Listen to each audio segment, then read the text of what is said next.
నమస్తే. అనురాధారావు, బాలల హక్కుల సంఘం ప్రెసిడెంట్. పాలు పిల్లలకు సంపూర్ణ పోషకాహారం అంటే పుట్టినప్పటి నుంచి అంటే 0 నుంచి 2 ఇయర్స్ వరకు వాళ్ళకి కంపల్సరీ పాలు అందాలి. ఏ రూపకంగా అయినా అంటే ఫస్ట్ 1 ఇయర్ లోపల తల్లి పాలు ఇవ్వాలి. తర్వాత అడిషనల్గా ఈ పాలు అందివ్వాలి. కాకపోతే మన దేశంలో పాలు ఎక్స్పోర్ట్ అవుతున్నాయి, కానీ పాలు లేని పిల్లలు కొన్ని మిలియన్ల మంది ఉన్నారు. 6.7 మిలియన్ చిల్డ్రన్ జీరో ఫుడ్తో ఉన్నారు. అంటే వాళ్లకు 24 గంటల్లో ఘన పదార్థం కానీ ద్రవ పదార్థం కానీ ఎలాంటి సెమీ లిక్విడ్ పదార్థం అంటే పాలు కానీ ఇతర ఘన పదార్థాలు కానీ లేదా జావలు కానీ ఏమీ అందని పిల్లలు అంతమంది ఉన్నారు మన దేశంలో. కానీ మన దేశం పాలను ఎక్స్పోర్ట్ చేస్తుంది. ఎవరికి? యునైటెడ్ అరబ్ ఎమిరేట్స్, అట్లాగే Saudi Arabia, United states, Singapore, Bhutan, Nepal ఇలాంటి దేశాలకు పాలను ఎగుమతి చేస్తుంది. 2023-24 లెక్కలు చూసుకున్నట్లయితే 230.58 మిలియన్ మెట్రిక్ టన్నుల పాలు ఉత్పత్తి అవుతుంది. దీంట్లో 63.738 మెట్రిక్ టన్స్ మిల్క్ ఎక్స్పోర్ట్ చేస్తుంది.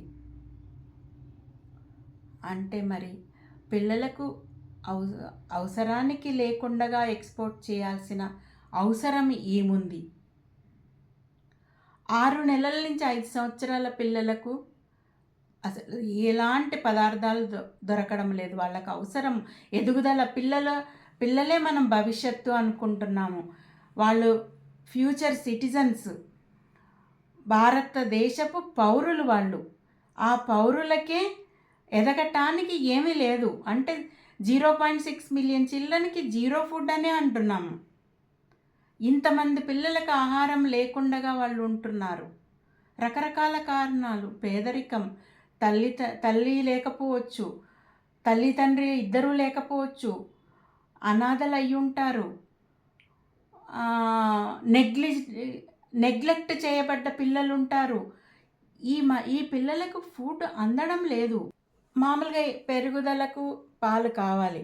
ఏంటి? Proteins, calcium, potassium, zinc, vitamin A ఇవన్నీ కూడా పాల ద్వారా మనం పిల్లలకు అందిస్తాము. కానీ ఇక్కడ జీరో ఫుడ్ ఉన్న పిల్లలకు ఏ విధంగా అందించాలి? అసలు ఎట్లా ఉన్నారు వాళ్ళని చూస్తేనైతే చాలా బాధేస్తుంది. మరి ఎక్స్పోర్ట్ చేయాల్సిన అవసరం ఏముంది? మనకే లేనప్పుడు వేరే దేశాలకి ఎందుకు అమ్మాలి? తర్వాత కొంత వేస్టేజ్ కూడా మన దగ్గర జరుగుతుంది. రాజకీయ నాయకుల చిత్రపటాలకు, హీరోల చిత్రపటాలకు కొన్ని వేల లీటర్లతో క్షీరాభిషేకాలు జరుగుతుంటాయి అప్పుడప్పుడు. ఇవన్నీ కూడా పిల్లలకు అందినట్లయితే చాలామందికి ఆహారం అందించిన వాళ్ళం అవుతాం. ఆలోచించండి.